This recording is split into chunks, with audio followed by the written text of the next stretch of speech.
Imagine a year when the best thing about a new slasher movie is the hard rock soundtrack and Denise Richards. What year is that, Sandro? The year is 2001.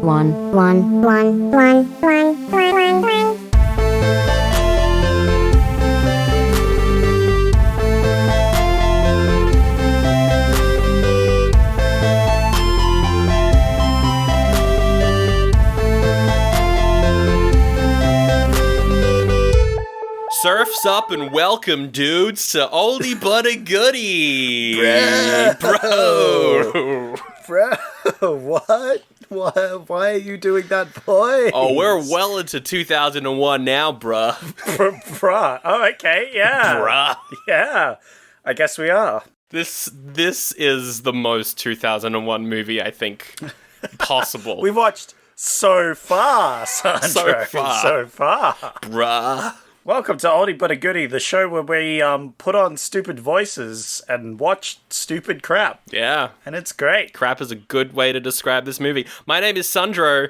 Your name is Zach. That's it. And yeah, we're watching all 2001 in the order they came out in. We've done 2 TV movies, 1 art movie. This is the first true 2001 film, I think. Well, Xenon was close, but this is like cinema. Xenon was... The problem was it was like a kid's film, so it didn't really apply to like a broader audience sort of thing. It's really just a kid's film. Whereas this is a film meant to be watched by people. Yes. And boy, did we watch it. It's called Valentine.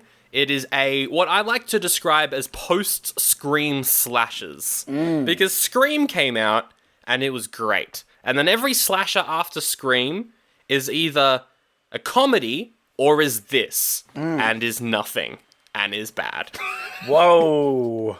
So, what are you trying to say, Sandro? Are you saying you didn't like this masterpiece of theatre? There's some good moments. Don't get me wrong. There's some good moments. But this is a terrible slasher movie. What did you think of it?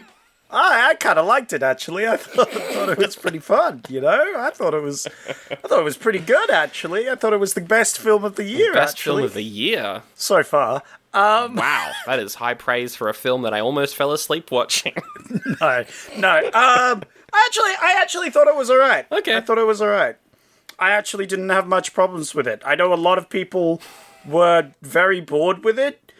And I guess that's because it doesn't really do anything new. No. At any stage. Yeah, which isn't a bad thing, because, I mean, obviously I like slashers a lot. Yeah. I'm a big fan of the old, like, especially 80s, like 70s, 80s slashers. They're my thing. And this felt like a throwback to that, but at the same time, I hated everyone. I don't think you were meant to like anyone. I don't know. Except maybe the one girl that lived. Yeah, Kate. Because the whole idea is she's kind of not very flawed. Her character is, I'm a bit nervous. Oh. How often were you confused by which blonde girl was which? Because I was constantly confused throughout most of the movie. Well, yeah, 2 of them looked very similar. I didn't know which character they were for a while. Yeah. That was confusing. I didn't know how many of them there were until they had that one scene where they all sat down and one of them was dead. And I was like, this is how many we've got. Yeah. All right, but you didn't mind it. Interesting. Look, I don't think it's as bad as, like, the Rotten Tomatoes score says it is. It's not that bad. Yeah.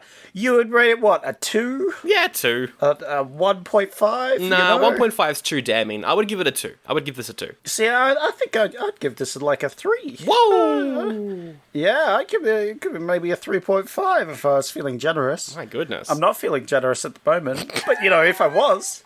I kind of was sucked in a little bit. Wow. I watched this film mostly because it was very dumb. Like, it was very stupid. Oh, It was like, as soon as Adam was on screen, I'm like, he's the killer. Although, as it turns out, he might not be. He might not be. Spoilers for the movie. Spoilers. Spoilers for this movie. If you like very dumb slashes and don't think you'll fall asleep, you should watch this. If you like movies where mostly nothing happens but the death scenes are pretty good, check this out. Yeah, that's kind of what I was after. I mean, I'm not asking more. I was just after some cool death scenes. Yeah. Like, there's plot. My favorite thing about this movie, though, is how it's a bunch of 30-year-olds pretending to be 21. Oh, yeah, that's great. Oh, yeah, you would hate that, because you always notice that stuff, and it drives you up the wall. It made it funnier in this movie, though, because they're all trying to be really young and dumb, but they're all obviously, like, in their 30s. Yeah. That, I liked it. Look, I thought it was part of it, you know? We'll get into some details in just a minute, but first, Zach, as always, Patreon, we must plug it. We must plug it and let everyone know what is up there right now, which is Chud 2, Bud the Chud, and New York Ninja, the 2 January episodes. No. It's my Bud Chud, not your Bud Chud. That's right, it's your Bud the Chud. It's my Bud Chud. Yeah, thank you. You're welcome. But then it's my New York Ninja, because I own the DVD. Yeah, that's true. You own the exclusive, the Prestige Mega Edition. The Ultra Crisp Spicy Meatball Edition. Yeah. Now I kind of want to get a copy of that. Yeah, definitely do it. I think it was Ben messaged me being like, what did you think of New York Ninja? And all I did was I sent him a picture of the box set, and he went, that's what you thought of it. All right, well, let's get into the thing. I chose this one, right? I believe you did, which is strange. You're not usually one to go for horror or bad movies. You know, yeah. You usually go for both of those all the time. Yeah. Yep. It's not surprising at all that you picked this, and I'm glad you did. Look, it may not be the best film, but I definitely enjoyed a lot of it. It is enjoyable. Yes. Yeah. It's definitely not a good film, but I personally enjoyed quite a lot of it.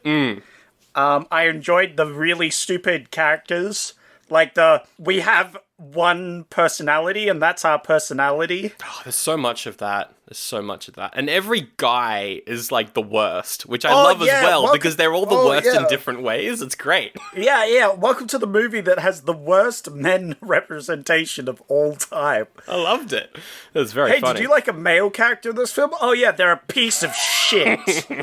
They're the fucking worst. Campbell, he just wants the money. Yeah. The cop, he's a big perv. Gary, he's even more of a perv. Don't worry, he's dead, though. The only redeeming character, I think, is Adam. Yes. So redeemed, Adam. But also, he's a raging alcoholic. So, you know, it doesn't go well. It's funny. Only, Sandro, because Adam does up the iron when he's finished with it.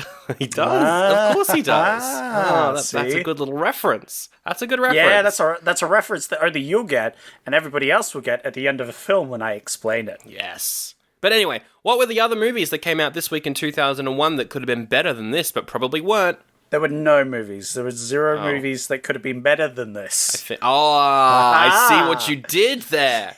That's called a red herring, and you better get used to it because that's all of this movie. It's just red herrings. Yes. Oh, yeah. What the fuck was with, like, that James character at the start? What the fuck? They keep name dropping him throughout the movie, but he never shows up again. He shows up once, the art gallery. That's it for him for the movie. Like, what the fuck? Great. It's great.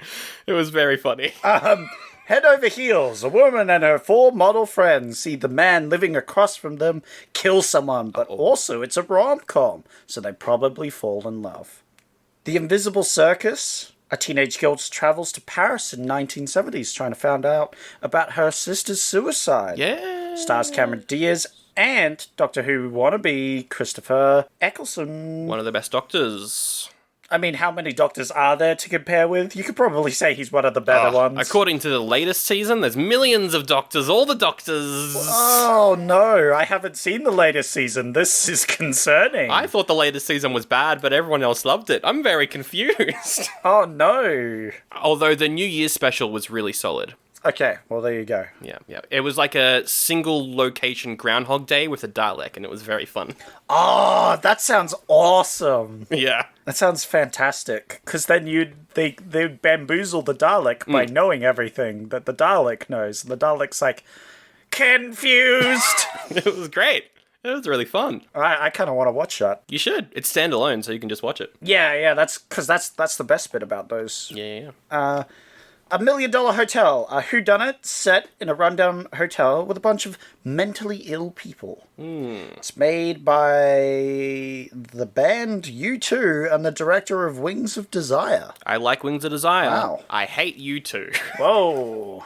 Oh, sorry, not U2. I mean U2. Oh, no. Oh, no. Oh, you didn't mean... Okay, so no, that's fine. I got really hurt just then, but you explained. Yes. That's okay. I don't know why you hate U2. I love U2 and the fact that it comes free on all my iOS devices. We'll never let the band go for doing that, will we? It's such a weird move, right? It was very weird. Because, like, they don't earn any money from that, right? I don't think so. Although, maybe Apple paid them, like, millions of dollars to do that. Oh, maybe, yeah, if it was an Apple wanting them to do that. It's just weird. It's just weird. I guess it gets some fans from people like, what's this? I didn't download this. Oh, this is pretty good. Yeah, well, yeah, that was one of their better albums, surprisingly enough. But it will forever be known as that album no one wanted, but everyone got. Just like me. Oh, that's dark. Valentine. It was released February 2nd, but in our hearts, this definitely came out in January. I would argue, in fact, that February, what was it, 2nd? Yeah. Is the perfect place for it, because I think in my mind it's like on a boat swimming above the January. Like it's swimming in it, but it just barely, like Feb 2 is the exact date where this should have been released. It's like, it's not a January film, guys, but it almost It's is. as close as January as we could get it without it being a January film. That's probably true, because it does feel like, unlike most January movies, the studio maybe had a tenth of hope in this film. Yeah. Not absolutely no hope at all. So, this is directed by Jamie Blanks, who, and we're going like 3 for 4 this year, is an Australian director. Whoa! Wait, is this just Australia year? Well, yeah, like Xenon wasn't, but Crossfire was an Australian director. Last Week was definitely an Australian director, and this is an Australian director as well. Oh my god. Does Australia know how to direct movies? Apparently not. Last week was good. Yeah, last week was good. This week's alright. So he's best known for making the cult slasher film Urban Legend in the 90s, which I haven't seen, but I have heard about. It's not too bad. He's done a bunch of other Australian horrors as well, but they're more psychological. It's co-written by Gretchen J. Berg and Aaron Harbitz, who were both the original showrunners of the first season of Star Trek Discovery. It's written by those two. And they also co-wrote it with Wayne and Donna Powers, who adapted it from a book by Tom Savage. As I mentioned up top, Denise Richards is in this. Model Denise Richards, she plays Paige, who is described in the film as the hot one. She's from Starship Troopers.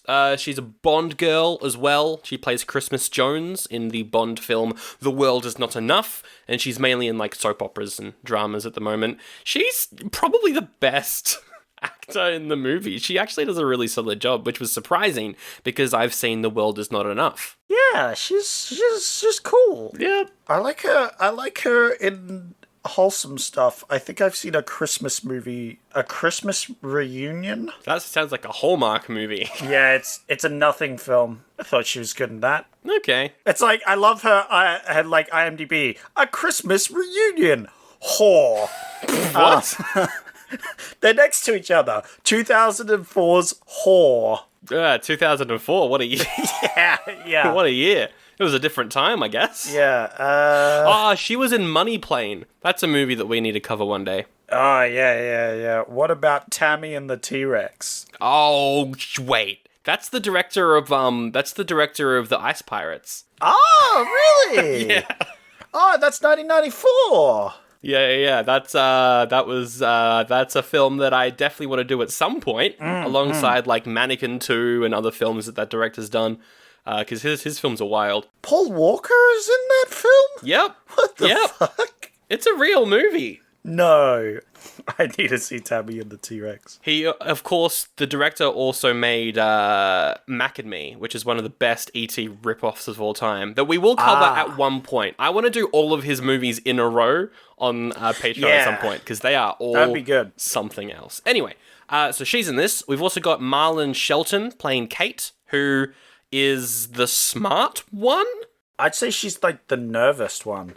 Or the kind one? Kind one's maybe a good way to put it. The main character, I guess. Yeah, she's the main character, but she's also like the nice one, I guess. She's also been in The Sandlot, she's in Sin City, she's in Grindhouse, and the first 2 Scream movies as well. So she was well known in the slasher scene. She's also really good in this, I thought. Yeah. I like when she starts panicking and like freaking out. That whole like glassy-eyed when she sees Adam because he's drunk again. Ah, yep. That was pretty emotional. Speaking of Adam, he is played by David Borenza, who is Angel from Buffy, and also the spin-off Angel. Whoa! I had a bone to pick with him. Dare you beat me to it. Yes, he's in Bones as well. He's in Bones. I recognized him from Bones. And I was like, hey, it's the guy from Bones. I feel like that's going to happen a lot this year. We're going to see actors in movies who then went on to be like TV show leads that we recognize. Yeah. And they're in stuff like this. Yeah. He was mostly good. His drunk acting was a lot. Yeah. I liked him. I liked the whole thing of like, because the first time I see him, I'm like, he's going to be the killer at the end, right? Oh, yeah. Because he's like this really wholesome, really nice guy. He's pretty funny. He does some good jokes. I like his little ha-has. Because the lady's like, oh my god, everyone's dying. What are we going to do? And he's like, we're moving to Mexico. We're taking on new names. Yeah. Which is great. Jessica Capshaw is in this. She plays Dorothy, to quote the movie, fat one. She's the fat one. Yep. But she's not fat in the movie. She was a little chubby as a kid. And it's 2001, so that means fat, I guess. So she's in Grey's Anatomy. She's been there for many, many, many, many years. She's also the daughter of Kate Capshaw, who is Willie from the Temple of Doom. Whoa! Yeah. That's a random thing I didn't expect to link to this. Yeah. And finally, Katherine Heigl's in this, playing Shelley, who is the Drew Barrymore of the movie, who gets killed right at the start. Yeah. She's also from Grey's Anatomy, and many, many, many, many rom-coms, which I think is funny, because she gets killed immediately. Yeah. And I love that they drew people in. They were like, Katherine Heigl from famous rom-coms, I'm gonna go watch this movie. Oh, and she's dead. Yep. For all her, 10 minutes on screen, she was fine. She was running around, she was screaming. Yeah. I like how we have one guy in that scene who is the only guy in her scene that isn't a complete douchebag. Because he only has 2 minutes of screen time. And he's like, you sure you're going to be okay? That's the only guy depicted in this film that isn't a sleazebag or the worst. The rest of the male cast, it's just like men are the worst. Yes. There's not a single man that is good. There is absolutely not. Yeah. Anyway, the reception has 12% on Rotten Tomatoes, real low. Audience score, 33, also very low. 4.9 out of 10 on IMDb. And also, because it's 2001 and we're finally doing a wide release movie, Cinema Score is back, which is when they get audience members to rate the film just after coming out of the theater or something. This film on Cinema Score has got a D+. Ooh. Everyone hated it. Oh, yeah, that's really harsh. Again, there's a lot of harshness on this film. I feel somewhat unwarranted. I don't think it's a 12%. I think 40% is probably, yeah. Well, that's critic score, and that's always wrong anyway. Well, that's, every single critic aside from 12% of them gave it a negative review. Which, to be fair, I would give it a negative review, so I would probably bump that down to 11% than if I reviewed it. You know what I mean? If I reviewed it, I'd bump it up to 12% again. Because I'd put an extra 5% just for all the negativity. Yes. It was panned at the time, saying that it was just a cliche slasher film, and why would you make a cliche slasher film after Scream? Because, of course, Scream came out, You know, and it just changed the slasher genre forever. And by changed, I mean killed off all the competition. Yeah, whoa, damn. Damn. Well, that's a fair point. Yeah, it's hard to justify watching this film when Scream exists. But if you look at it without Scream's existence... It's just an okay slasher film. Yeah, it's an okay slasher film. That's kind of my perspective. Yeah. So this cost... and also the soundtrack did really, really well on, like, CD sales. Yeah, it's a good soundtrack. It's a good soundtrack. My suggestion, if you're going to watch this film, if you've watched other films, not to be named, just forget you watched them and watch this for its own. Yeah. Forget you watched better films that are the best of the entire genre. Yeah. Just watch it with an open mind. Just think of it as another forgettable slasher film from the 80s, but with updated characters. You know, they feel more real. Yeah. Well, actually, do they? I don't know. Woo! Because the great thing about 80s slashers is they're dumb and cheesy. Yes. Whereas this isn't really cheesy, but it's trying so hard not to be cheesy that it ends up being cheesy. Yeah. I think it should have been more cheesy. If they had just made it more cheesy, people would have liked it because they're like, oh, haha, they're just being silly, you know? Yeah, instead exactly. of trying to be so serious about their characters. I mean, it's 2001, though. Everything's got to be gritty and realistic, I guess. So this cost $10 million. $10 million. That was the budget. What do you think this made? Oh, I think 30. Oh! 32. 32? Yeah. That's real close. 36.7 million. Ah, very, very close. There you go. I was on the money there. Taglines. According to IMDb, there's like 20 taglines. I've gotten 5 of my favorites. 4 of my favorites, actually. Okay. Tell me what you got. Remember that kid everyone ignored on Valentine's Day? He remembers you. That one's on the poster. Wow. That was, yep. I mean, that is the premise of the film. Yep. Thumbs down. The second one is quite short. Love hurts. Ooh. That's better. That's better. That's intriguing. That's intriguing. It's not great, but it's intriguing because it's short. I'll give it a shaky side thumb for that Shaky one. side thumb, I like it. How about scared to be alone on Valentine's Day? You should be. Whoa. You're gonna get murdered. Because it's got a double thing. Because it's like, oh, you're sad. I like it. Thumbs up. A thumbs up. I agree. Go. And my favorite one, falling in love has never hurt so bad. Oh, thumbs down. Such a bad tagline. Thumbs down. So bad. Yeah, it hurts so bad watching this film. Oh. All right, let's jump into the synopsis of the film. It opens with a flashback in classic, like, Halloween 20 years later style. We kind of pan through notes and stuff, as we also see a prom night in the year 1988, where there's this nerd and everyone rejects him. 2001 had a lot of that nerd hating culture. I think just the 80s until now. Yeah, but 2001 had that bad trope. Because the 80s had that, 80s to 90s had that, like, oh, we pick on the nerds, and then, like, that culture was starting to... 2000 was when that really, like, peaked as a trope, I feel. People weren't doing it anymore. People weren't really picking on the nerds so much. It was just a trope, and it got out of hand. Like, he's got buck teeth, he's got the crappy hairstyle, he's got a tucked-in shirt, he's got glasses, like, he's got the works. All the classic thing. What stopped that trope? I hate to say it, but did the Big Bang Theory stop that trope from being a thing? I think when Big Bang Theory started, that trope ended. Maybe. I hate that show did something good. Yeah, but also I think in general, people were more accepting of nerd culture. Like, gaming became a huge thing. Like, most people game nowadays. Gaming, comics. Comics, yeah. Oh, superhero movies. That might have killed it as well, because all those comic book nerds were now the gurus of the superhero films. Exactly. And then we got the insufferable comic book nerd trope. Yeah. After that. Yes. See? But that one's accurate, so... Yeah.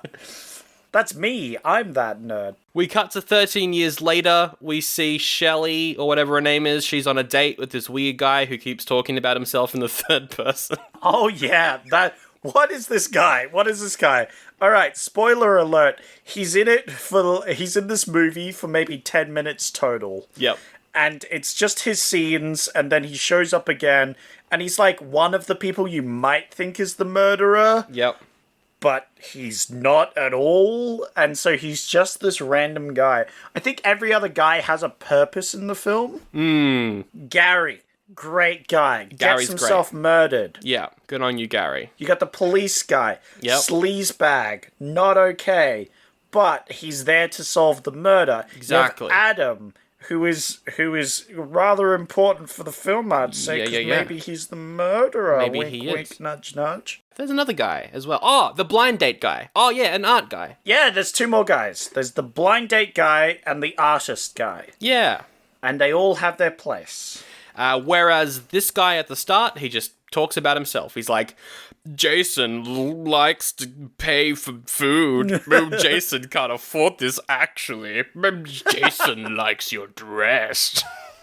But yeah, whoa, okay, dude. You're really trying there, I can see, but it is not working. See, when it started, I thought they were trying to do a Scream, because he was like, well, you see, Jason goes after women who's and I was like, oh, are they referencing other horror movies? Are they trying to do a Scream? But no, he's just a guy called Jason who's a massive weirdo. Yep. So she goes back to her uni, where she's studying to be a doctor. She goes into the morgue to do an autopsy. She's like, that date went badly, time to take it out on a corpse. Yep. And as soon as she put the sheet over his face so he wouldn't look at her, I knew that body was going to be a real person in a second. Oh, 100%. That was the most telegraphed thing. Yeah, it's because you've seen a movie before. Yes, but also, Sandro, why? Because she's just about to operate on someone, right? Yeah. Stab them? Yeah, why would you then sit down and be like, stab me? Unless you're so certain that you're going to be able to stab her first. Yes, or like after she stabs you, you immediately stab them or something. True, but then you've got a telltale sign. Like, then you've got that scar on your tummy, and everyone's going to know who you are. Although, I guess she's dead, so no one's going to know that that's the sign. That how you got it. Yeah. I'm just saying, or you could wait till she's engrossed on the dead body and go up behind her and stab her. Yeah. But instead, you pretend to be a dead body and then breathe, and she's like, holy shit, the body's breathing. And then she runs off. Yeah. She runs off and she finds like this like Valentine's card thing, because that's a conceit of the first half of the movie is everyone finds these cards. And the card says, my love grows for you as you bleed from the neck. It's pretty metal. Yeah, I love the cards. Yeah. They're so creative because you can pull down the little tab and it goes from a nice scene to a horrifying scene. I have to say his arts and craft is incredible. His arts and craft is incredible. Do you know what else is incredible? His changing skills. Because he changes from a naked dead corpse to a killer in like that. Well, I guess he's just wearing like a jumpsuit and a mask. No, but later on he does it as well. At the final as well, because he switches between not killing and killing.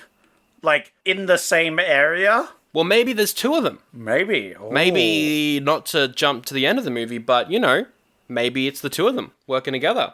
Or maybe he's just supernatural. Who knows? Maybe he's an angel. Wow, that really buffed that conversation out. That was a very Buffy conversation. Haha, I think... Trying not to spoil this, we're boned. Yeah. So she thinks it's a great idea to run away from this guy chasing her with a knife in a cupid mask and hide in a body bag in the morgue next to a whole bunch of other corpses in body bags. Yep. Smart idea? No. Very dumb. Really dumb. Because he immediately starts checking the body bags and then he's like, why bother checking them? I'll just stab all of them. He stabs all of them but her one, which is the last one that he checks, because he does the zip thing, because he doesn't want to stab. Yeah. Because he's like, oh, wait, this is the last one. Well, she's got to be in it. Unzip, slice throat. She's dead. She's dead. Also, terrible idea on her part. Where was she going to go from that? So, yep, she's dead. Rest in peace, that character. Also, the killer's nose bleeds after he does a murder. So we know it's the nerd, because the nerd's nose bleeds when he's feeling emotional. Yeah, that was in the flashback, yeah. Oh, yeah, in the flashback, he snogs Dorothy, and then he gets caught snogging, and she says he attacked her. Yes. And so they all beat him up in front of everybody. And he holds his grudge for the rest of his life. I mean, yeah, because that's fucking horrible. Jesus Christ. That's something you sue the school over. Yeah. I guess they can't because they died in a fire, right? So Oh yeah, his parents also died in a fire, which he might have set, but we don't really know. Who knows anything? we don't really know. They barely explain anything, which is surprising considering how much they explain dumb stuff that doesn't matter in this movie. Yeah. No, but I think it didn't really matter. No. But it was more tragedy to his story, or evilness. They go to the funeral, all the friends go to the funeral. They haven't seen Shelley in like a year. We see the detective, he's asking people questions. Kate is there, she's the main character. She's got a boyfriend. They're currently taking a break because he's an alcoholic, but she still likes him. And she names some jobs that his parents do. Yeah. Which obviously must be fake, because of the spoiler later Oh, on. because of that whole thing. Yeah. Did she say his mum's an archaeologist or something? Yeah, something like that. Something like that, Mum's an yeah. archaeologist, dad lives somewhere and is rich. So yeah, maybe he made it all up. I don't know. Because yeah, like Adam might be the killer. Spoilers. Might be the oh killer, my. yes. The character you thought was the killer at the start of the movie might actually be the killer. Whoa, but he's pretty cool throughout the film, I will say. One of the women oh yes, Dorothy goes home and she has a Valentine's Day card, which I think is quite fun. It says, roses are red, violets are blue, they'll need dental records to identify you. See, that was a much better one than the first one, because it's like, my love grows for you as you bleed from your neck. What does that even mean? I don't know. What's growing? That's a bit rude. What's growing, Mr. Nerd? But roses are red. That's a nice little poem you got there. one. It rhymed well. I was impressed. I was like, oh, that's a good one. Violets are blue, they'll need dental records to identify you. That's quite scary. It rhymes. It's good. Oh, yeah, and some random guy comes over to Dorothy's house and is like, yo, can I stay with you? We met at the gym. We met doing yoga, a very exclusive yoga class. Can I stay with you? Yeah. But he says it in a very manipulative way, I would say. Oh, definitely. And, of course, she falls for it. She's like, oh, yeah, you could stay in one of our spare bedrooms. Yeah. And then her stepmom comes out, and she's apparently the mail order bride from hell. I don't know why this needed to be in the movie. What do you mean? It was a fight between them. I don't know why, their characters are in the movie, because they don't come back. No. I thought she was going to get murdered at one point, which I would have liked. Stepmom being murdered would have been cool, yeah. Yeah, like, she's, like, complaining about the boyfriend in the, like, snooping around the kitchen at night. And it turns out it's not the boyfriend, it's the killer. Ah! Yeah, well, because that guy, Campbell, he's really dodgy. I love how they explain his startup, because they just say he's trying to do a thing on the internet. Because the internet, I guess, is so new. It's such a new concept in 2001 that writers still don't know what to do with it. It's just this magic thing that they can write about, which I think is very funny. Do you know what I like, Sandro? 30 seconds to talk to some hunky-chunky boys, am I right? Oh, you're talking about how Paige and Kate go to speed dating and just meet a bunch of stereotypes that are really funny, and one of them says a bunch of homophobic stuff. Yeah. Yeah, great. And they go like, oh, yikes. Until one guy is kind of sexy, so then Paige is a jerk. Yeah. And it's like, oh, hey, your time's up. Hey, how's it going, handsome? Paige, why you cucking Kate? Yeah, well, why you vagina block Kate? I know. It's no cool. What is this? But they thought it was funny, so I was like, okay, I guess that's fair. To be fair, though, Paige's journey with that guy is genuinely funny. I enjoyed that scene because it was funny. It was funny. We'll get to it. It was a good lead up and punchline for a dumb joke that they did. Yep. Yeah, so that happens. We cut to Kate. She's in her apartment. She's having a shower. Water cuts off. She walks around in a towel, whatever. It's not a very important scene, aside from the part where she tries to wash the soap out of her hair by dipping her hair into the toilet. Oh, yeah. Yeah, because none of the taps work. Except one of them clearly did work. Yeah. And the actor just pretended it didn't work. That's great. And they didn't cut that scene? They didn't use a different one? Yeah, I was like, wait, but that scene clearly works. Then her choice is to dip her hair in the toilet. No one does that. Although I guess she's meant to be like 21 or something, right? She's meant to be like just out of uni or whatever. So I guess she's dumb and young. I don't know. That was funny. That's the only reason I wrote that scene down. I feel like you could somehow towel off the soap. Yeah. I feel like there's better ways other than the toilet. Also, didn't need to dip your hair in the bottom bit of the toilet. Could have dipped it in the top bit of the toilet. You could have dipped it in the top bit. Good point. Yeah, Good top point. bit of the toilet. I was like, ew, why are you dipping in the bad bit, the smelly bit, the no bit? What would you do? Dip it in the top bit. So she also goes out to check the elevator and the Cupid mask is stuck in the elevator. She just hears the elevator repeatedly going off and is like, I'm going to go out naked in a towel to investigate. I was like, what? And apparently she's like consistently having issues with her creepy neighbor, so of course he's there. Yeah. You look great, Kate. Wanna go on a date, Kate? Will you be my mate, Kate? This could be our fate, Kate. Gary, what? This is clearly not working. No. The great thing is, as well, we see him later on, and he doesn't always talk in rhyme. No. So I guess that's just his pickup thing, is that he rhymes a lot. Yep. Every guy in this movie is so weird. Oh, but also he does say he has mental issues. That's the one thing he says before he dies. Well, right? he says he has mental issues because he's caught trying on her panties. Yeah, look, I'm just trying to take Gary at face value, You're trying to redeem Gary? Yeah, all right. I feel like I wouldn't say redeem him. I wouldn't say redeem. I'm just saying he might be mentally disturbed. That is a valid option. All right, that's that scene. Cut to the other blonde woman who I thought was actually Kate for a bit, but turns out her name is Lily. She gets a Valentine's Day chocolate heart. Oh, yeah. And she bites into one of the chocolates. And it's full of maggots. It's pretty metal. Yeah, I was hoping, I guess it's a bit too hardcore for 2001, but like bits of body parts from previous victim. I'm just going to do a metal riff every time either of us says something metal. Yeah. That's what I would do if I was a killer. You kill someone's friend and then make them eat them. That would have been cool. Is this also when they notice the letter on the heart is signed JM? Yes. And they're like, hang on, the nerd was called Jeremy Melson. I bet it's him. Yeah, well, at first they're like, nah, can't be him. He was such a dweeb, a nerd.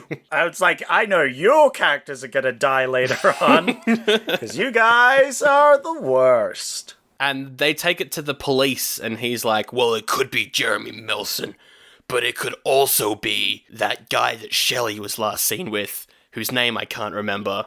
It could be anyone at this point. 10 years have passed. It could be Jason Momoa. We'll call the guy from the start of the movie Jason Momoa, because his name is Jason. It could be him, JM. The cop is like, it could be anyone, though, because plastic surgery is magic. And anybody can go get themselves and change into a different actor. So, he could be anyone. You should check up on all your boyfriends and stuff. And he interrogates them. But he's very at the start is like, Paige, do you have a boyfriend? And everyone's like, oh, you're a massive fucking creep. And then he has a scene with Paige where he tries to hit on her. And she's like, no. Oh, stop it. Bye. Please. They go to an art thing. So is it Lily's boyfriend is an artist? He's like this really pretentious artist. And he has this show on for Valentine's Day with a bunch of digital repeating videos that are close-ups on eyes and mouths and they're saying weird things. And it was quite disturbing, actually. I don't even know how to describe that art piece. What do you like to do? What do you like to do? love me. Love me. Love me. That's exactly what it What sounded do you like to do? Yeah. Yep. Yeah. And it was horrible. It was pretty scary. It was horrifying. It was a maze, by the way, because he says, the lady says a maze earlier. And it was like maze, and then they go in this maze, and it's like a sexy maze. Yeah, yeah. So I guess the idea of the maze is that, because the boys went in one side and the girls went on the other side, I guess they meet at the middle or something. Mm-hmm. And then it's like a sexy reunion. But do you know what else is sexy? Banging a girl in the maze, but also having her his own secretary come along and watch creepily. She was creepy. Yeah. But I was like, yep, no, this seems like what an artist would do. Yeah. And then he's like, what do you mean? Oh, yeah, and he's the artist as well. He talks like a surf bro. Yeah. Bruh. Whoa. And she's like, I didn't know you were such a giant sleaze bag. And he's like, what? What do you mean? I'm just a dude. What do you mean? Of course you knew I was a giant sleaze bag. Yeah, that was the whole point. I'm an artist. He had some line which he's like, what do you mean? You knew I was this? Yeah. And I was like, yeah, at least he owns it, being a weird art creep. Yeah. Weird art creep. He was, the actor did a great job at portraying a dumb art creep as well. Yes. He was quite a good actor. So then Lily runs into the maze, and she gets hit by an arrow. Oh my. Because Cupid's got a bow and arrow now, and he's shooting her full of arrows. That was cool. I would have liked it if there was more themed arrows, like they were love heart arrows. And also that he used it more. I feel like he could have themed it more. But it's alright. She gets shot a bunch of times, and she somehow falls off a balcony into a dumpster perfectly when no one finds her. And then somehow they say she's going to LA for a trip. Then we get another murder. The killer breaks into Kate's apartment. She's not there. Gary is trying on all her various lingerie. And so the killer picks up the iron, which has been left on. Kate, stop leaving the iron on. What are you doing, Kate? doing? She's meant to be the smart one, but she keeps leaving the iron on. Then the killer shows up and murders Gary. And Gary's like, don't kill me, man. I have mental issues. And then he kills him with an iron. That was cool. That was a good kill. I wish we'd seen more of it. Yeah. Like, they cut away very quickly. But also we cut back to it, and we see that one, iron's all cleaned up. Yeah. All neatly wrapped. I was like, oh, that's good on you, killer, for cleaning up properly. Yeah. Good point. And proper etiquette with an iron, he doesn't leave it on. Well, I guess it's because if we're going by the killer is Adam, he's going to be spending a lot of time in this place. He doesn't want to know that, he killed someone and didn't clean up, that would make you feel guilty. Yeah. So, but he also apparently cleans up the body because they never freak out about that. They never freak out about Gary. That's a good point. Yeah. Also, the way that he kills Gary is he presses the iron to his face, and then he uses the iron, like, the power cord to just fling it around and just hit him in the face with it. That was cool. Yeah. That was a good death. It's good. So after that, we get the scene with Campbell, the internet scam guy. He can't get it up or something. That's the scene. Yep. He's told to go into the basement. The killer's down there. He gets an axe in the back. He's dead. Cut to a house party. They're all at this house party for Valentine's Day. The speed dating guy is there.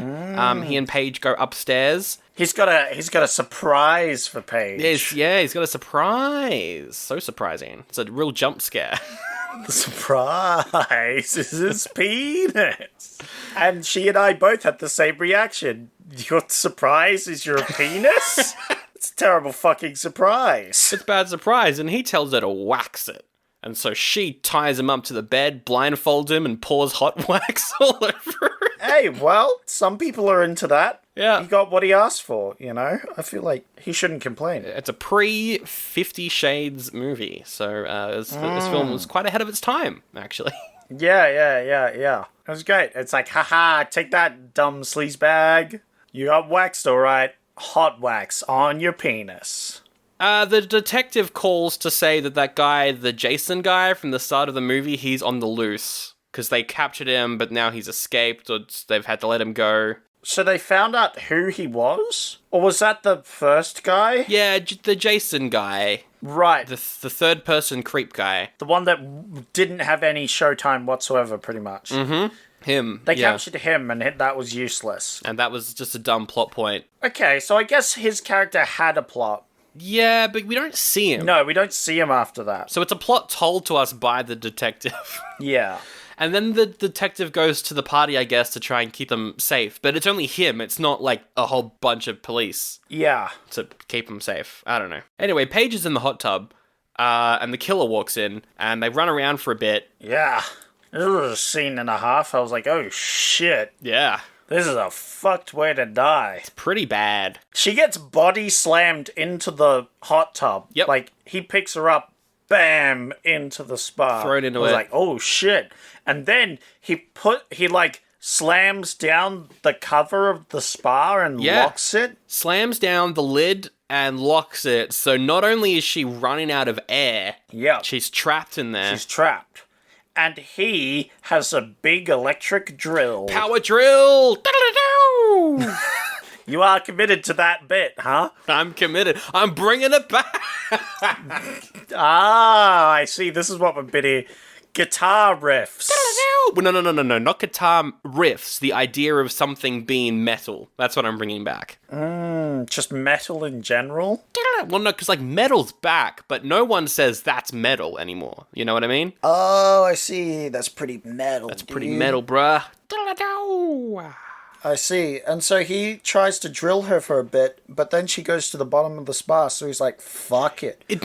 Yeah. It's actually kind of smart, and I wish they did something more with it, because he drills holes into the lid of the hot tub so that she can breathe. So she goes to the holes to try and breathe, but then he like re-drills down into it, and so she's got to kind of run away. I kind of wish they did more with that, but anyway, continue. But then she's like hiding at the bottom of the thing, so he's like, alright then, if you want to hide... Pulls open the lid, chucks the electric drill in. Yeah. Bzzz. Electrocutes her. Yep, and shorts out the power supply. Yeah, all the power goes out, and all of the characters that don't matter run out of the house so that only the important ones are left in the house. Yeah. Such as Dorothy, who's been freaking out the whole time because her boyfriend hasn't come, because she doesn't know he's been murdered. And she's very upset. In fact, she yells at Adam...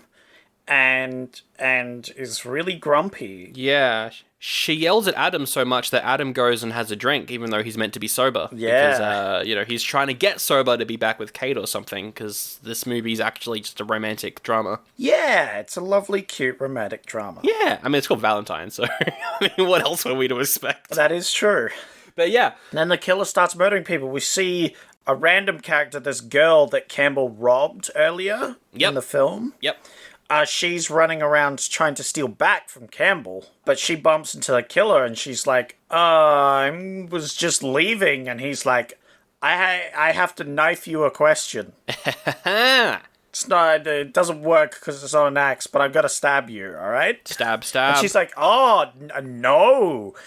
And they have a little runaround where she then gets impaled on glass. Yeah. Oh, that was a scene and a half. I was expecting, because it was two kind of shards of glass sticking up, and the space between them was enough space to kind of shove the eyes down onto it. I was expecting him to do that, but no, he just kind of pushes the neck down. It's all horrible. That one pretty gross. Made me cringe. That was... ooh. Kate calls the detective's phone when she notices that people are starting to get killed, and she hears it ringing in the bushes next to a fish pond. Yep. And she goes down to the pond, she finds the phone, but she also finds the detective's head. Whoa, no! It's the worst looking severed head I've seen. yeah, it's really bad. It's really bad. But also, maybe it's just the pool water, Sandra. Maybe that's deteriorated his head a bit. Maybe it's the fish. Mm-hmm. They've been eating at the head. I got nothing for you. It was a really bad prop. So she then goes inside the house and sees Adam. He's drunk and he's chasing after her like, what do you mean? I'm just, I had a little drink. And he's like being really creepy and really aggressive. So she's running away from him, thinking that he's the killer. She knees him in the balls. She smashes his head with a champagne bottle, but he just won't go away. And all the time you're thinking, what are you doing, lady? He's not the killer. The real killer's out there. Yeah. Or maybe he is the killer? Well, he's acting really aggressive, and this is what I hate about these movies, because then she's confronted by the real killer. The supposed real killer comes out and tries to attack her. They fall down some stairs, and then Adam turns nice in that moment. Yes. His whole performance changes. Well, yes, because this is the interesting bit. Mm. All right, let's break down the ending. Spoilers for this movie. We've already gone through the whole plot. We've gone through the whole plot, but spoilers for the end. Spoilers for the end. Rather important. So, he, at this stage, knows all the people are dead around. But we as moviegoers are watching him run around and he doesn't bump into any bodies. No. So we think he isn't the killer because he isn't bumping... So, because the movie isn't allowing him to bump into a body. Yes. Which would make him freak out, quotation marks. Or it would make him dismiss it because he was the killer who killed that person. Yes, but we're not doing that. No. So we think that he's not the killer, but he is the killer maybe. We think that he's not the killer, but he is being a bit aggressive. But the girl thinks he's the killer. But that could be just his drunkenness, we don't know. Oh, because they also said that he probably got plastic surgery and could look like any of their boyfriends. Yeah. The nerd guy. So yeah, sure. She thinks he's the killer, so she's running away, but then she runs into the actual killer, the actual person with the cupid mask. And she's like, oh god, and then they fall. Yeah, they fall down a massive flight of stairs. And then the killer gets up and she's like, oh no, but then Adams comes, saves the day with a gun and shoots the killer. Shoots the killer a bunch of times. Killer is dead. They walk over to the killer's body, take off the cupid mask. It's Dorothy. Whoa. What a twist. Pretty metal. It's the fat girl. Because the fat girl was upset that she was always the fat one? She was upset that all of her friends always saw her as the fat one. Yep. But it's a double twist. Because they're hugging in each other's arms. It's like they both say, I love you. And he's like, I've loved you forever. Forever. And then blood comes out his nose. Bum. Cut to credits. So, yeah. Adam is the nerd. Yes. Got plastic surgery, he's the nerd. But is he the killer? I think he is, because we've seen the killer had the blood nose throughout the movie, right? So I think he's the killer, and he dressed up Dorothy, like knocked out Dorothy and dressed her up as a killer. That is the most reasonable explanation for what's happening, but my headcanon is Dorothy and Adam are the killers. Oh, and he betrayed her at the end. Because we know that Dorothy feels bad for lying that he attacked her, right? We know that Dorothy feels bad because that sent him down a path of like mental institutions and the police and his parents died and whatever. So maybe she's working with him because she's also really angry at the end. And I can see how, she's so angry at her friends. Maybe he's manipulated her to feel angry towards her friends. He's like, you know what? They never see you as anything but the fat one, to, quote the movie. Yeah. Maybe that's it. That's a good theory, actually. Maybe they did team up together. Maybe we'll never know. Because they won't make a sequel, because nobody liked it. Nor should they make a sequel. I don't know. I don't know. I could watch a sequel. But yeah, that's the end. A big old twist ending makes you think, which I guess means that this movie is art, so great. Yes, agreed. This movie is art. And then the end credits song is this song by Snake River Conspiracy, and it's really good. It's a good song. There you go. And that is for Valentine. Time to rate it. Is it an oldie or is it a goodie or is it a January movie? Or is it one of the best movies of all time? What are you going to rate it? Well, I was thinking about giving this a goodie, but going over it, I just got so bored with all of it. It was so just like a good first watch, but would I recommend it to anyone? Would I want to watch it again? Would I? No. So I'll probably rate it oldie, but I think it just is an oldie and skirts so close to the January award, but doesn't quite earn it. It's not quite a January movie, yeah. No, so well done movie for avoiding the January award. We're against all odds. We were very eager to give you a January, but I think you've just missed it. Yeah, I think so. It's, so an oldie from you, out of 5, you were saying like 2.53? Was that what you were saying? I was saying 3. Wow, that's quite positive. Yeah, right. And that's quite positive, and even generously 3.5. I'll go 3. I'll go 3. But that's being generous, because everyone else was so mean to this poor film. Yeah, I think, like, it's got a very bad rating and very bad reviews because it's so cliche. It's doing nothing new. So I think it doesn't necessarily deserve that much hate. I think, I give it like a 2 out of 5. It's fine. As a slasher, I don't think it's interesting enough for slasher fans to really get anything out of. If you watched this movie when you were a teen, you probably like it. Yeah. You know, it's like a Halloween 20 years later. If you were young when you watched it, you might like it. But I don't know. I'm going to go oldie as well. It's not the worst thing that we've ever done. No. But it's not great. It's by far not the best, I can tell you that. 2 oldies there for Valentine. Time to move on to the crossover segment. Whoa! Is this the part of the show, Sandro, where we get this movie that we've just watched and then cross it over with one of the many, many other movies that we've previously watched before in other episodes? Mm-hmm. That's exactly it, because I've got a random number generator. Wow! Yeah. That's crazy. It is that part of the show. Nice. It is indeed. So you've got a random number generator. What's the generator doing today? Well, it's between 1 and 160. Whichever number it lands on, the movie we reviewed in the episode that has that number, we will do a crossover. So we could get 160, and then we'd have to do last week's episode's movie crossed with this one. Okay, I'll just clarify. That's the fun of a random number generator. I mean, last week we got Drop Zone, which we barely remembered. Yeah, because it was okay at best. All right, let's do it. I'm pressing generate. 18. Oh, that's going so far back. Wow. Oh boy, this is going to stretch the imagination. Episode 18. Can our Oh, no. No. Uh-oh. It's one of those franchises we've done every single movie of. Oh. Featuring 3 kids. Sorry, not 3 kids. 3 ninjas. 3 ninjas. Yeah. 3 ninjas kick back. So the third one that was released second... I cannot remember anything about that film in particular. So, 3 Ninjas franchise is crossing over with Valentine. It's not just the third movie. It's all 3 Ninjas as a franchise. Yeah. So, because I chose this, I guess I'll start off. 3 Ninjas, they are mostly grown up.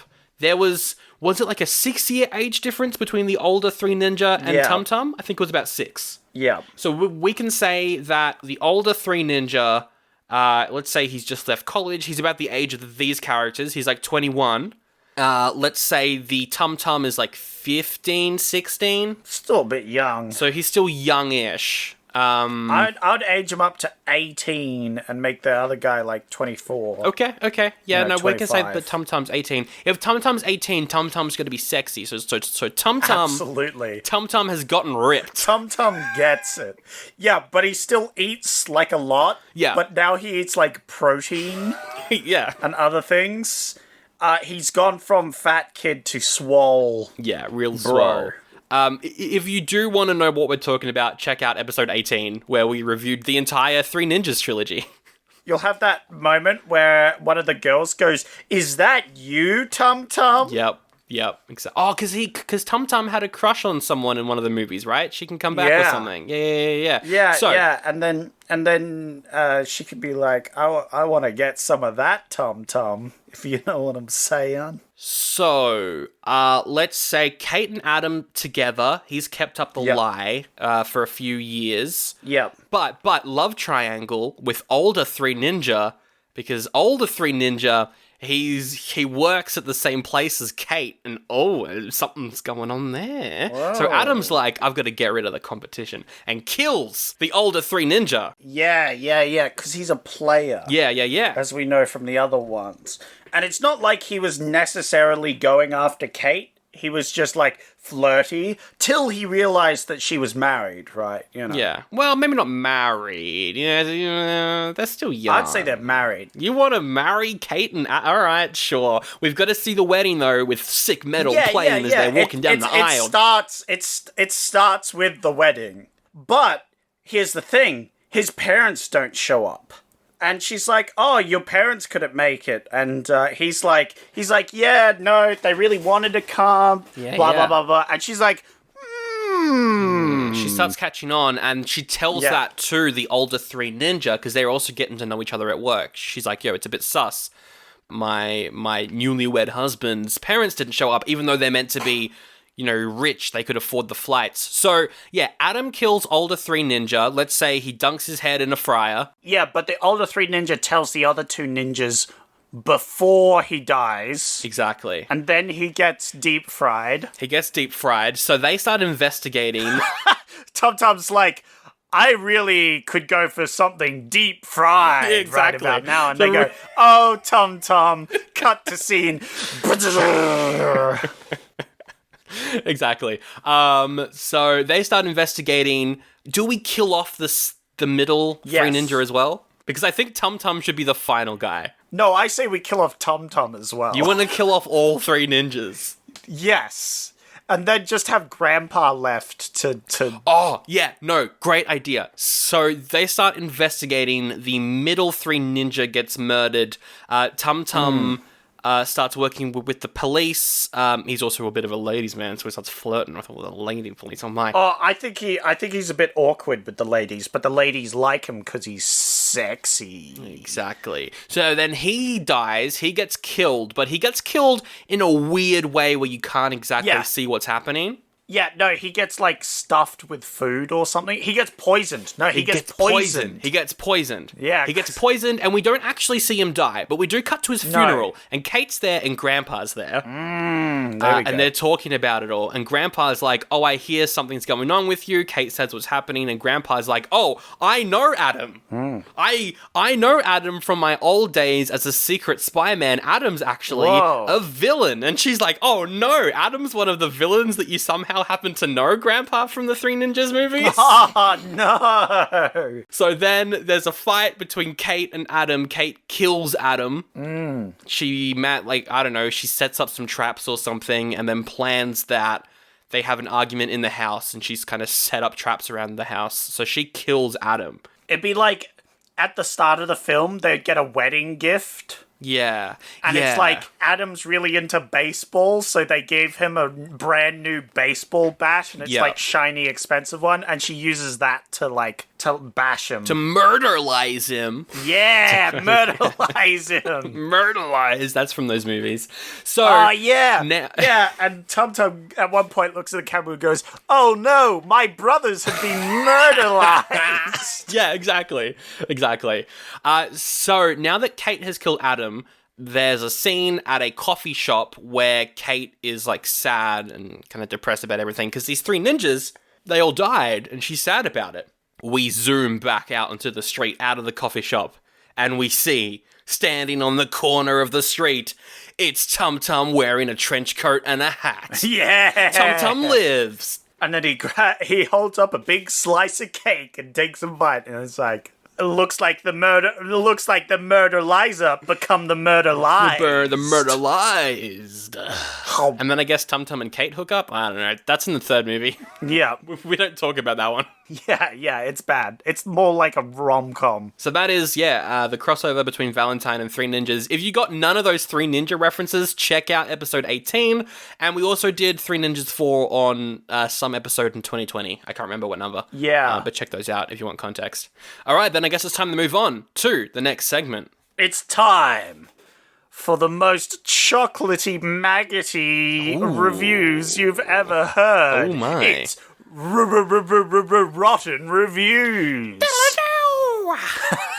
It's the part of the show where I get the best reviews from the best website. What's the best website? It's Rotten Tomatoes. What's the best reviews? Well, it's not the critic reviews because they don't know what they're talking about. Ooh. They rated this, at 11%? 11%, 12%. I would give it 11%. No way, dude. It's clearly more than that. I read them out. Sandro has to guess the score. It's between 0.5 and 5. Are you ready? Yeah, I am indeed. There was a lot of good ones for this week, so I had to pick and choose, but there's still a lot of them. Awesome. So I'm just going to go through them. We have just a nice one, easy one at the start for you. Octivo says, I don't know why I like Valentine. It's subtle and silly at the same time. I can't explain it. How is this subtle? I don't know. I guess it's subtle because nothing happens for a lot of it. I don't know. Yeah. But they like it. I'll go 3.5. Ooh. Oh wait, no, it's Rotten Tomatoes. 4. Ah, there you go. You still got it wrong. It's 3 out of 5. 3 out of 5. God damn it. But you were on the right track. You noticed your radar. You went, no, that's not right. I can sense this is wrong. Liam says, a copycat of many copycats. This thriller is a boring, forgettable slasher that I won't remember in a few days' time. Did this person just call a slasher a thriller? Yes. Slashers aren't slashers are thrill rides, but thriller is a whole different genre. This person. Yeah. My. Copycat of a copycat, won't remember it in a few days' time. 2.5. 1 out of 5. Harsh. Rottimer. Cheesy as all hell, but more watchable than most. More watchable than most 2000 slashers, yeah, aside from the classics. That's true, it's true. Cheesy as all hell, but watchable than most. 3.5. 3. 3 out of 5. 1.5. Ah, damn. All right. Yeah, it was very negative for what sounded almost positive. Skylar, though, his review should be very clear. Ha ha ha ha ha ha ha ha! Shit! That's a good one. 0.5. It's 1 out of 5. I haven't gotten any of them right. No, don't worry. You've still got a few more. Heather says, super creepy and a perfect antithesis to the schmaltzy holiday full of cupids and chocolates. I didn't know if schmaltzy was a word. Schmaltzy is a word, yeah. But I looked it up and it is. I'll go 2.5. 2.5. Oh, you were really close. That was 3 out of 5. That was 3 out of 5. All right. Giuliano says, no star for these 6 hot stars. No star, though. Yeah. No star for the. So it's 0.5. There's explanation marks though. No star for these 6 hot stars. It's 0.5 because no stars. Yeah, it's 0.5. Yeah, it's good. 0.5. Yeah. It's just no star for these 6 hot stars. Dear me. Sarah says, love this film. David is fucking fit. Tongue out emoji. Like the cheeky tongue. Like the side tongue. Well, if it's got an emoji in it, this has to be 5 out of 5. Those are the rules. That's true. It's 4 out of 5. Steve says, and this is the best review, I would say. Yep. So, who actually likes this movie? What idiot actually thinks that this is worthwhile way to spend even a minute of his time? The slasher genre is no great stakes to begin with. This film clearly took so little effort that I personally don't even see what's the point of complete... Oh, that's funny. That's a funny joke. Could have been worded better, but that was a funny joke. It's got to be 0.5, but also this person doesn't like slashers to begin with, right? That's what I'm getting from that review. So why would you watch this? It's 1 out of 5. And no points for Sandra. Well, I got that one that was the 0.5, right? Oh, yeah, you did get a point. Damn it. That's right. You did get a single point. Well, there we go. With that 1 point, I will wrap up the show then. Yeah. I will wrap it up a winner. And on that bombshell. That is the show. Thank you so much for listening. Hope you enjoyed this episode. This was a fun one. Let us know if you've watched Valentine, and if you have, did you watch it when you were a teen? Was it scary? Let us know. Oldie But A Goodie pod at gmail.com is where you can email us. We are on Instagram at Oldie But A Goodie pod. We are on Facebook as well at the same address. And I'm on Instagram, my personal socials. You've got personal socials. Link to that is in the episode description.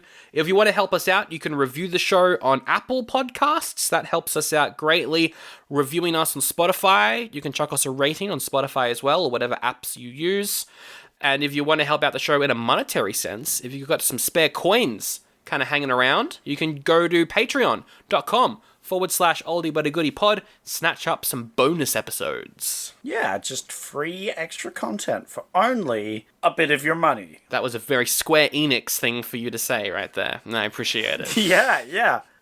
It's practically free episodes as long as you pay us money. Exactly. And also, big thanks to Josh Cake for the theme song as well. Check out Josh Cake's work. Oh, yeah, he's a cool dude. Yeah. I do like the theme song, Sandra. I will check him out, Yeah, Sandra. I do. He's got a poetry album up on the website. What? Check out Josh Cake. Link in the episode description. Zach, time for you to pick a movie. Oh! I gotta pick a movie for next week. What have I got to choose from, Sandra? You've got 3 options. First one is called The Taste of Others. Oh. It's a French movie. It's a French art movie about 6 people who their paths cross and they have various adventures, and it's drama, and you're not going to pick it. No, that sounds... No. Speaking of tasting people, Hannibal. Oh, Hannibal, you say. Very interesting. It's the sequel to Silence of the Lambs, the second in the Anthony Hopkins Hannibal Lecter trilogy. This one's about, Dr. Hannibal Lecter becomes a target for one of his previous victims who was looking for revenge. Okay, alright. She's out looking for revenge. We did just do 2 pretty dark movies in a row, though. But, you could pick Hannibal, or... No, I'm looking at Hannibal right now. I'm like, I don't know if I've ever seen Silence of the Lambs. Oh, it's a good one. It's a classic. Because if I pick this, I'll have to watch the first one, right? Yeah, and I think the third one's a prequel, so you'll probably have to watch that as well. Oh, that's a lot of watching, actually. Your final option is called Saving Silverman, but in other countries, aside from America, it was known as Evil Woman. Okay. It's comedy. It's comedy that's definitely aged well, about a guy who was about to marry his very controlling girlfriend. So his friends, they plan to try and save him from that. One of his friends, played by Jack Black. Whoa, Jack Black? Wait, have we done a Jack Black movie? We haven't done Jack Black yet. We have not. Oh, no. So what you're saying is this movie, I don't have to go and watch all the other movies. I just have to watch this one. And it's a comedy with Jack Black in it. I think I know what I'm picking for this evening, Sandra. It shall be Saving Silverman, I think, a.k.a. Evil Woman in certain countries. I think Saving Silverman is a better title than Evil Woman. Yeah. Great. Evil Woman sounds a bit generic, whereas Saving Silverman, it's like, what are you saving him from? Turns out, girlfriend. Haha. We'll probably add Hannibal to the list to Patreon. Yeah, probably. Yeah. Saving Silverman next week. We'll wrap it up with the best quote from the movie. My favorite quote is, roses are red, violets are blue. They'll need dental records to identify you. Whoa. I guess my one is the great lines of the maze of very creepy, sexy videos, which is, what do you like to do? Love me. Love me. That one eyeball that was like, it watched her leave? That was creepy. That was very creepy, but, like, is that pre-programmed to watch? Maybe. Like, did it have, like, a camera that seed where people are, so it played footage of it watching them? I don't think they had that technology back then, though. No, I don't think they did at all. So is it just, like, something creepy that just so happened to happen? Yeah, it was a coincidence. Or is there magic involved? Is Adam magic? Is Adam magic? I think Adam is magic. That's my theory. I think Adam is actually Cupid. The real Cupid? The real Cupid. And the real Cupid's just mad at all these dumb teens. Yeah. He gets them up with a few arrows. Gets some ironing done. Asks them a question.